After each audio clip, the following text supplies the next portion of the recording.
Parents discover their daughter is a mass murderer. Let's get into the video. Shout out Dr. Insanity for the video. Babe, what did they tell you? Nothing. Okay, she was life-flighted here. Yeah.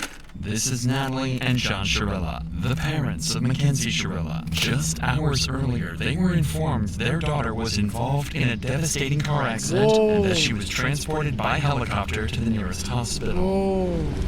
However, what they're about to hear from this officer would change the course of their and Mackenzie's life forever. Okay. No. You want to sit down? Please say this. There's progress now. Meet a car into a building. 2 are deceased in the vehicle. Daughter's driving.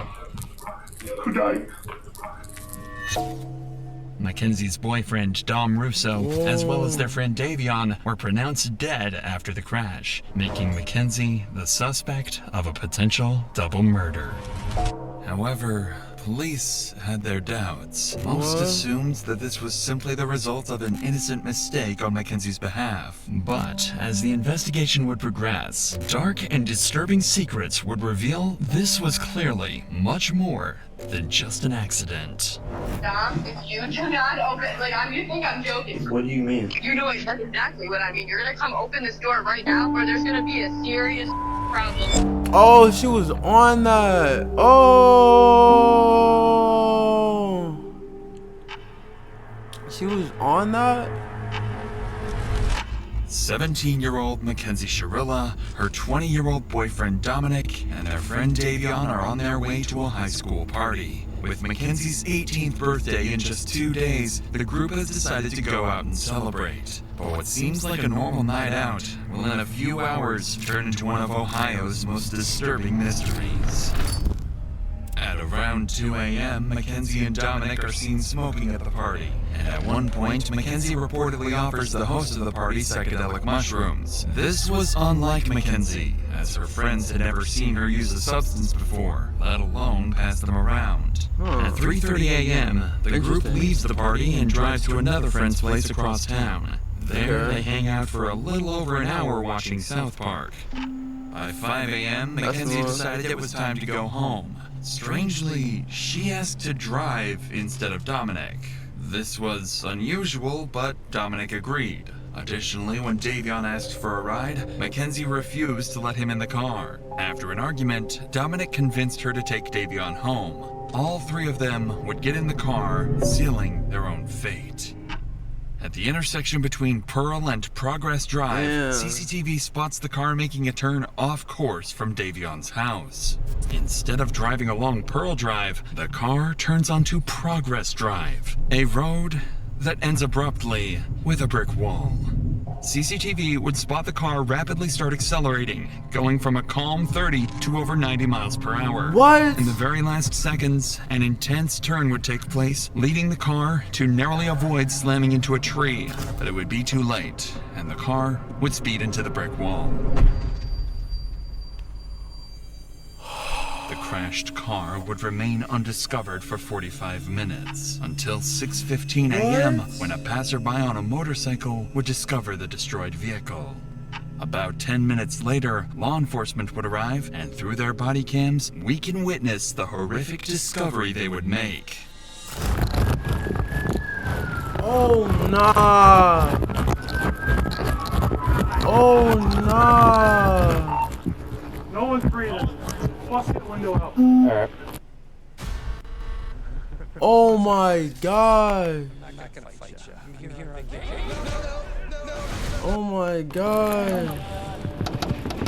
Bro.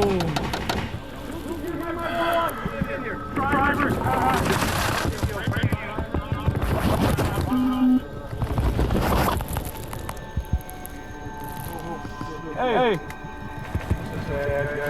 She's alive. We gotta get her out. Alright.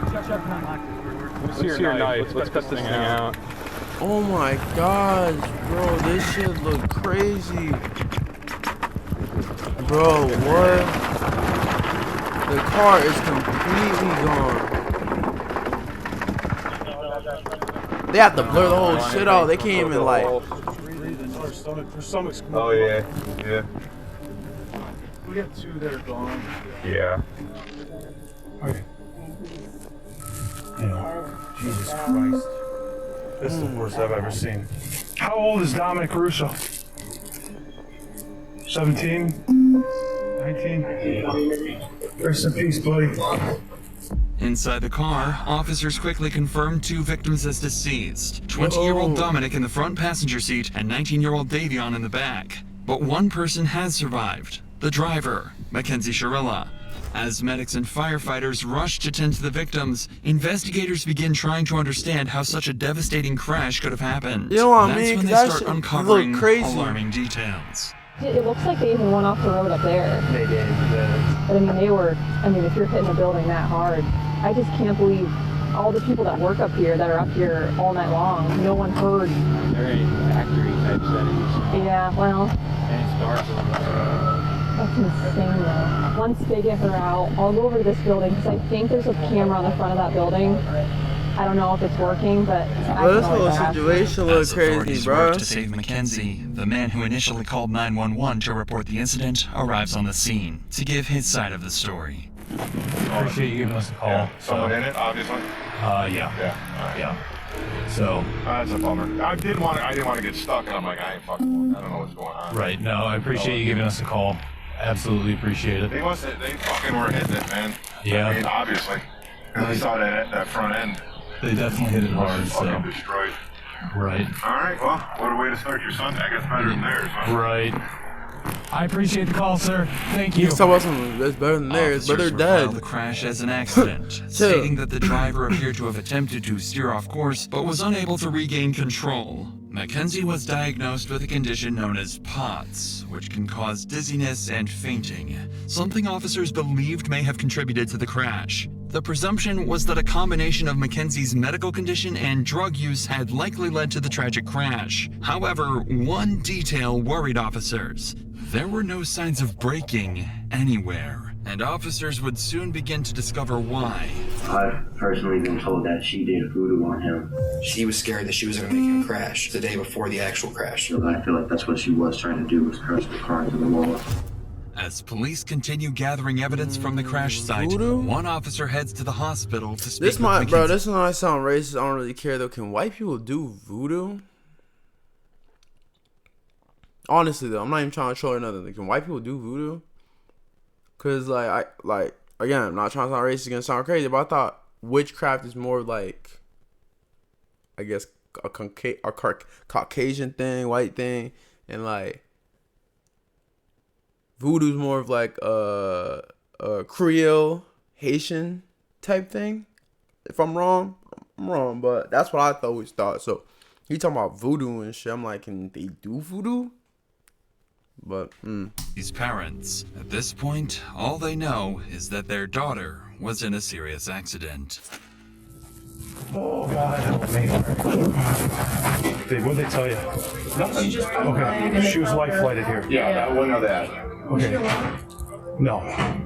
You want to sit down? What do you say this? There's progress in Alameda, car into a building. 2 are deceased in the vehicle. Daughter's driving. Who died? I don't know who other, but there's one that we don't know. His name's Jacob. Does anyone know a Jacob? Dom?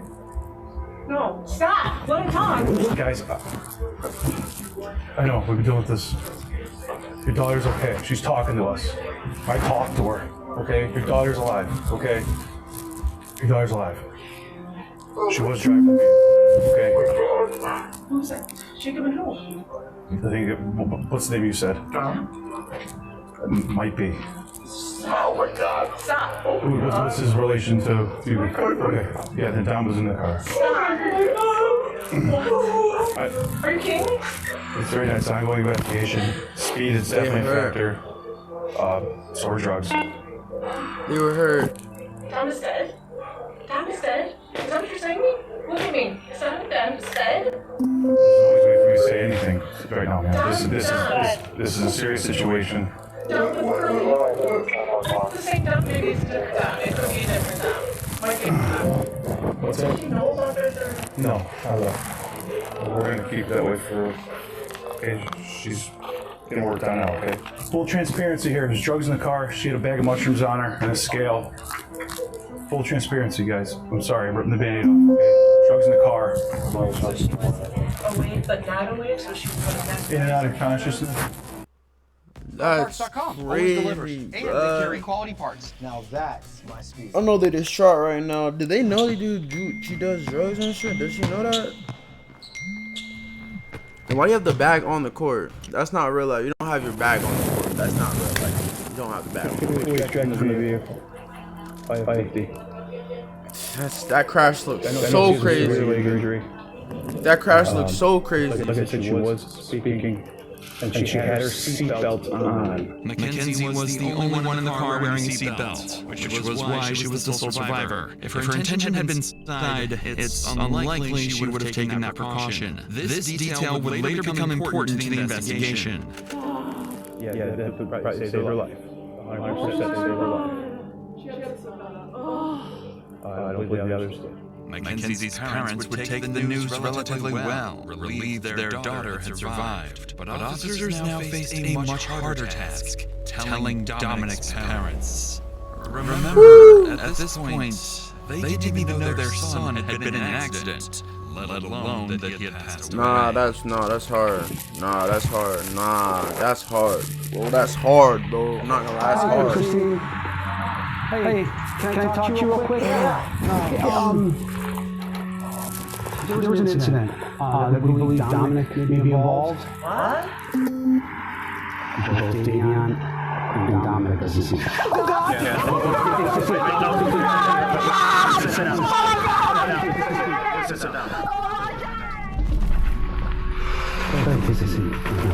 So, no, we don't. Right now, what we do know 100% is somebody called it in, somebody passing by at around 6:30. Yeah, so what appears to happen is damn, bro, that's going westbound on Progress from Pearl Road. They went, yeah, that's Strongville. That business that's right at bro, like to have to hear that. No, again, I think this is something that everyone knows. No parent wants to have to hear their child die. No parent wants to have to bury their child. It's supposed to be we don't know that. The child burying the parent. She's in surgery right now. Oh my God. I mean, I remember her friend or anybody that you might want us to call on your behalf. This is a fucking nightmare. Did somebody call you at 6:30 in the morning? 6:30, yeah. Came on and passing by. Yeah. Bro, Oh my gosh. I don't know what I would do. Like, God forbid, I don't know what I would do as a father. Hearing that shit, my son, what? Her car? It was in Mackenzie's car, yeah. Yeah. Oh my gosh. You guys don't know. Right now, we don't know. She's in surgery right now, so we don't know. What a fucking nightmare. 3 weeks would pass, time that Mackenzie would spend in the hospital recovering. Her condition would improve significantly, eventually allowing her to leave and return to her normal life. The community mourned the tragic loss of Dominic and Davion, and expressed sympathy for Mackenzie, who had just gone through the trauma of losing both her boyfriend and a close friend. But soon, strange things about Mackenzie would start to surface. What the fuck? When everybody knows me not from popular, but from a horrible reputation. In the weeks that followed, it seems Mackenzie thought everyone concluded the crash as a tragic accident and nothing further. Mackenzie would never attend Dominic or Davion's funerals. On social media, she would brag about her drug use. That should have been a big flag. That should have been a big red flag. I'm one of those girls that can do a lot of drugs and not die. Social media has rotten a lot of people's fucking brains. Social media has rotten a lot of people's fucking brains. Look at the post. Social media has a lot of people fried. Like, a lot of people fried. A lot of y'all gotta chill and get back to reality. This shit is real life. Fuck y'all talking about. This shit is real life. Y'all niggas is crazy. Claiming she could, quote, do more drugs than anyone and still live. Y'all niggas is crazy. On October 31st, 2022, Mackenzie would go to her first party since the crash, and her costume for the night would be a detailed corpse with fake blood smeared across her mouth. Mackenzie's parents even went public to defend her outfit, saying she, quote, deserved to have some fun after the accident. There also appeared to be a mysterious source of income. Mackenzie was spending thousands of undocumented dollars on designer clothing, and she wasn't hiding it either, openly bragging about it online. But lucky for Mackenzie, this strange behavior still wasn't enough for police to launch a full investigation. However, that would all change when Dominic's family came to the police with a video taken from Dominic's phone. A clip recorded just 10 days before the crash, one that would change everything. But before we get to that, I want to tell you about the best earbuds I've ever used. That's why you gotta. If you're like me, then bro, you love. We don't give a fuck. Get your money, not from me. Fuck out of here. I respect all of this. I respect all of this. I respect all of this, but not for me, mud. Not for me, mud. 5 seconds. We'll give you 5 seconds. We'll give you 5 seconds to say your piece. But this is why you guys have to record certain conversations that go on with your phone. You have to, because certain shit like this, God forbid, right? Well, better safe than sorry. Again to Raycon for sponsoring. Now, let's get back to what the investigators uncovered. At this point, officers already had a growing list of suspicions about Mackenzie, but it would be one video submitted by Dominic's parents and filmed by Dominic himself just 10 days before the crash that would turn the entire case on its head. Dom, if you do not open, you think I'm joking. You think I'm joking. Like, I'm dead ass. You're gonna come open this door right now, or there's gonna be a serious problem. This was a short snippet from a 15-minute video where Mackenzie clearly and continuously threatens Dominic. But this wasn't all. Dominic's family would show even more disturbing material, including text messages confirming she had threatened to kill Dominic. This was enough for officers to reopen the case, now investigating it as a planned double homicide. At this point, this is a homicide investigation, and so we are trying to show that she intentionally drove the car to the wall. Shortly after the investigation began, police would begin interviewing several of Mackenzie Shirilla's friends, family members, and individuals from the community. This would prove to be very insightful. Officers would first bring Tyler, Mackenzie's former boyfriend, in. Unfortunately, his accounts would only serve to deepen their concerns. You're not under arrest, dude.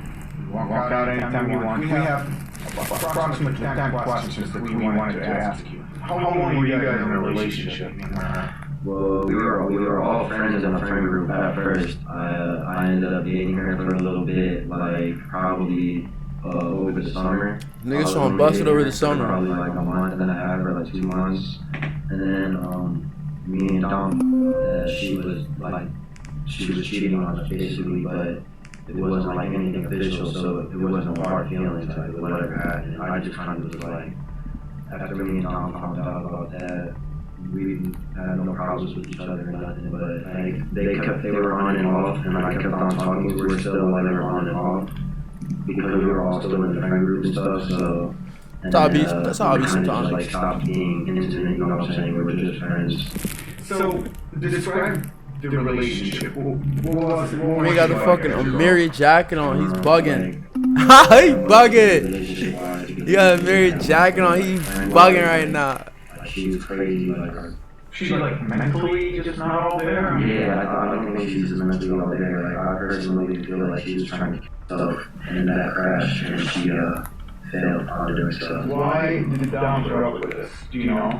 I've personally been told that she did voodoo on him. She has told people that she put a spell on him so that he couldn't break up with her, and that she had grabbed a piece of his hair, and that she had a doll in her room for Dom, and that she literally put a spell on him, but she would tell everyone. like she truly believed in that kind of stuff. She also uses the pendulum, I know too, to try to get answers. But she tries to use it now to talk it down. Do you think Mackenzie has it in her to drive a car into a wall? I mean, if you guys speculate that she did it on purpose, do you think she has it in her? I feel like if she thinks that she can just drive the car into the wall and not feel nothing, you know, like, I feel like the only reason she survived is because of how small she is. Like, I feel like she got insanely lucky, but at the same time not lucky to never survive that, because like, she killed 2 people. That was what she was trying to do, but it's like, I kind of feel like that's what she was trying to do, was crash the car into the wall. By Bro, now, that's a spooky. far Like, his darker accounts picture are of spooky. Mackenzie's actions was beginning to take place. This is when 2 friends who had attended the party would come forward to police, claiming they had evidence that, in their view, proved the crash was no accident at all. I just want to show you. Oh no, explain it. So this is when they were going down Progress Drive, and then you know how there was like tire tracks before it, like on that side grass. So that's the sign. That's when it hits the sign. And then that's where she curved exactly right on. Gotcha. Missed those 2 rocks and went right into the sign, the side of it. She went right into that wall. Right. No, so you can see like the hard braking was right at the wall, and then her high speed was after the hard braking. Was 90 miles per hour. It looks like the person in the front seat tried to turn the wheel because of the fact they were going to go straight into a wall. And it doesn't say she hard broke once. It was 90 miles per hour down that whole road. And I also think because of Kenzie's and Dominic's history, that they were fighting, I think Davion went on his phone to distract himself from the fighting. Although they were on drugs, they can also still be fighting with being on drugs. While the statements my were deeply God, concerning, investigators still didn't have enough concrete evidence to determine Mackenzie's intent. That's Without a crazy. documented pattern of behavior, it was still possible the crash had been a drug-induced accident. But that changed during an interview with Dominic's brother, who provided detectives with crucial information about Dominic and Mackenzie's turbulent relationship. The following video includes talk of self-harm. Viewer discretion is advised. Oh, yeah, that's gonna irk me. I don't like stuff like mentioned this. Anytime Dom would kind of want to break up with her, she'd kind of go crazy. Describe crazy. Like, what kind of crazy? Like, there is times where she called Dom and said, if you break up with me, I'm going to... Word for word. There was an instance literally a couple days before the crash that she was hitting him on the highway while driving, and he had to pull his car over on the side of the highway. Not in a very safe parking spot either. And have somebody else come, pick them up, and drive the car home because he was scared that she was going to make him crash. And that was just prior to the day before the actual crash. Apparently, just days before the crash, What? Mackenzie had threatened Dominic's life. Never, saying bro. she would crash the car they were in. Dominic's brother continued the interview by Never. giving officers a compelling motive for why the crash may have been intentional. You're going 94 miles an hour. You don't have a very fast car to begin with. You were stomping that gas pretty much the whole entire time. There's no brake marks on the street at all. Even before the hit, you would think that some type of instinct would kick in and you'd slam on the brakes. But to my knowledge, she went straight into it. Off of what I know, and off my assumptions, Dom tried to break up with her multiple times, even in July. It kept not working out, whatever. They kept making back up. Kenzie's known to be the kind of person that she's let us know she will never let go of Dom. If she has to let go of Dom, she will not go on living herself. She's pretty much let that be known. Mackenzie's actions after the crash were also of concern to police. On August 6th, only a week after the incident, police would be called to Mackenzie's house by her father. There, he would make concerning statements. While there is no footage of the Your incident, own pop? the officer that was called out would retell the strange incident in an interview. Sergeant, I want to ask you first about August 6th, if you recall. That's the day you guys were dispatched to Mackenzie Sharilla's room. Can you tell me about that day? So we were dispatched up to the room for a disturbance. Once we arrived up on the room, she was upset with her dad. We asked the dad to step out, and we're trying to calm him down, and he's like, you guys probably know who I am. At one point in the conversation, he's like, I feel like my daughter needs a psych evaluation. And he's like, because she's not, thinking clearly, and word for word what he said, I don't recall every word that he said. He was pretty hysterical, he was pretty upset. She was upset with her dad because, she wanted the lady to go to the funerals. During this interaction, it became clear that Mackenzie was deeply upset with her father. Despite creating a shrine for Dominic, regularly posting on his Facebook memorial page, and wearing his clothes, her father hadn't allowed her to attend Dominic's funeral. It appeared that Mackenzie was truly mourning his death. But around this time, police managed to gain access to her phone. What they uncovered didn't just explain her mysterious source of income, it also hinted at something far more disturbing. After decrypting Mackenzie's phone, investigators discovered several photos of her posing with large sums of cash, despite having no documented job or known source of legitimate income. They also found fake IDs, seemingly intended to help her pass as an adult. But most concerning was a Snapchat conversation dated July 22nd, 2022, in which Mackenzie quoted $1,000 for pictures and $2,500 for an in-person meeting to do, quote, anything you want. Taken together, the materials painted a deeply troubling picture. On top of this, her phone revealed numerous examples of reckless driving. Videos showed her speeding, smoking marijuana behind the wheel, recording Snapchats while distracted, crashing during a practice run and laughing about it, letting go of the steering wheel, and even bragging about driving recklessly. But in November, detectives would discover evidence far beyond any reasonable doubt. She's fried.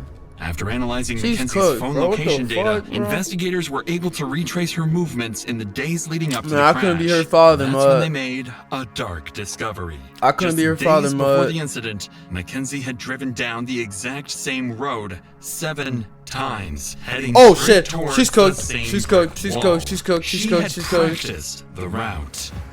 She's fried then. Officers She's believed fucking they dumb. had gathered enough They got her evidence dumbass. to prove Mackenzie had planned They the got her murders. dumbass. You On drove it down November 7 4th, times. You were really 2022, fucking more plotting, than 3 dummy. months after the incident, Fucking cooked. officers were dispatched to arrest 18-year-old Mackenzie Shirilla. But she's 18 now. She's a grown ass woman. Right there, pal. Hi, Mackenzie. Step out for me. I'm Detective Mizzou. I'm the one who's been investigating the crash. You're under arrest for aggravated murder ×2. Okay?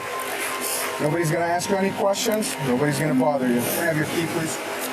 Could you please be careful taking this one off so it doesn't break the bracelet? You got it. You got it. Don't start fucking crying. Don't start fucking crying. You're fucking cooked. You'll be gone. You'll be gone for about 45, 50. 45, 50. Maybe life. Probably life, honestly. It's 2 counts of life. That's damn near capital, right?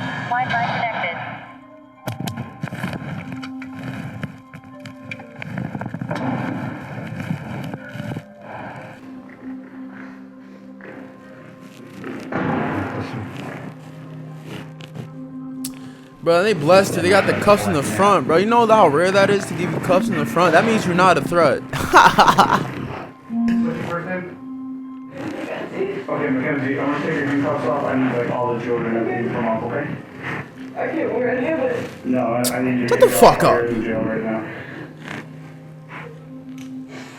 Mackenzie's parents would soon find out about her arrest and immediately drive to the police station and desperately confront the police. But it would all be too late. I need to speak to my daughter because you guys aren't allowed to speak to her at all. That's from the Lord. All you guys did this on the weekend is just, what you only do is go, hey, there's a warrant for her. We would have brought her right down here with no problem. Unbelievable. I mean, she's 18. So the warrant was issued today, so we Well, you could have made a phone call, couldn't you? You had your creeper out in front of the yard watching. So, she can't take any, she's an adult, she can't take any phone calls right now. Okay, well, I still need to speak to my daughter so she understands whether not to say anything to you guys. Whatever was If you it- had to roll out the whole mask to pick up an 18-year-old girl who can hardly walk out of a hospital, it's just beyond me. So we follow the law, and that's what we're doing today. Am I going to be able to have 2-minute conversation with her? You cannot talk to her at all. Why doesn't she get a phone call? If you arrest her, why don't she get a phone call? She was just brought in. They're going to process her as soon as they get the time for her to make a phone call. She will be able to make a phone call. Why, bro? Here's the thing. Why are they on this, bro? I get the whole.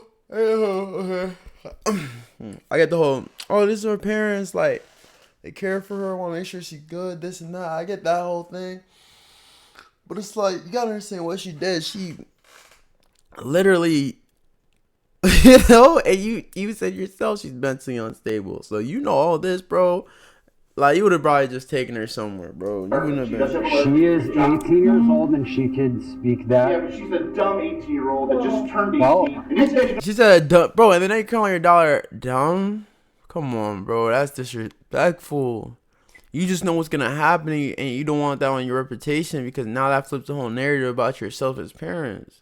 That's what the whole real thing is. And I can tell because you just said that about your daughter, bro. That's not wavy. That's not cool, bro. That's not wavy. That's not cool. Like, what? You know what's about to happen with you, bro. Take advantage of her. She's not allowed to speak to you guys. I'm telling you that. Her attorney can call us. Don't ask her any questions. Her parents don't want Mackenzie to talk and demand a lawyer is present. Mackenzie is going to need that lawyer, as she's going to have to face the consequences of her actions. She's gonna need it, like need it. She's tried as an adult and decides not to be tried by jury, leaving her fate to a judge. Despite the defense's claims that she lost consciousness, the evidence against her proves this claim was a lie, and the prosecution believes she crashed the car as an easy way out of the relationship. The judge agreed, and on August 14th, 2023, Mackenzie's fate was finally sealed. So she actively chose to see the judge and not do a jury? Oh my gosh. Well... This is the type of evidence you can never unsee. You can never forget the visual or audio of this exhibit. It is chilling and tragic. As you review that exhibit, you know that you are watching the oncoming deaths of two people, and there is nothing that will stop it. Exhibit 802 crystallizes the deadly decision-making of the defendant. She morphs from a responsible driver to literal hell on wheels as she makes her way down the street. The mission was death. Mackenzie alone decided to push the pedal to the floor and demand the ultimate speed of that vehicle to 90 to 100 miles per hour. Mackenzie decided death was the ultimate goal that day, and she alone made that decision for Dominic and Davion, and she continuously acted in a manner to achieve her purpose. In the early morning hours of July 31st, 2022, her purpose was to kill Dominic Russo and Davion Flanders. Her actions were controlled, methodical, deliberate, intentional, and purposeful. This was not reckless driving. This was murder. On August 14th, Damn. Mackenzie was found guilty on 4 counts of murder, 4 counts of felonious assault, 2 counts of aggravated vehicular homicide, 1 count of drug possession, and 1 count of possessing criminal tools. She's facing 15 years to life and is currently being held in the Ohio Reformatory for Women. Her first opportunity for parole will come in October of 2037. Okay. Okay. 37. Okay. I'm like 15 to life, but parole in 15 years? Bro, what? For all that? But the one lady that had taken the car for an hour chase got 45 years? Think about that. I guess it's the state, bro. I guess it's the state. I really guess it's the state. God damn, bro. What? But shit, bro. Comment down below. Let me know what you guys think of the whole situation. This whole situation is wild. It's crazy. You gotta watch who you be with. You gotta watch who you care about. And if the situation is not going good, leave it. Guys, just leave it. If she's not a good woman, leave it. She's crazy, leave it. She doesn't respect you, leave it. Please just leave it so things like this don't happen. And if you're someone's man and you see that, don't start being on the phone doing this and that. If you know it gets this crazy, man, you gotta shut shit down. I don't care. You gotta shut shit down. Cause this shit crazy, bro. You know what I mean? Prayers out to all the families that lost their kids. I know that's a hurting situation. This happened 3 years ago. So, you know what I mean? I know they're probably still healing. It hurts. But, yeah, prayers out to all the family members that lost their lives, lost their kids' lives. And gotta just keep your head up, keep going. You know what I mean? But, yeah, comment down below what you think, guys, of the video. All that good stuff.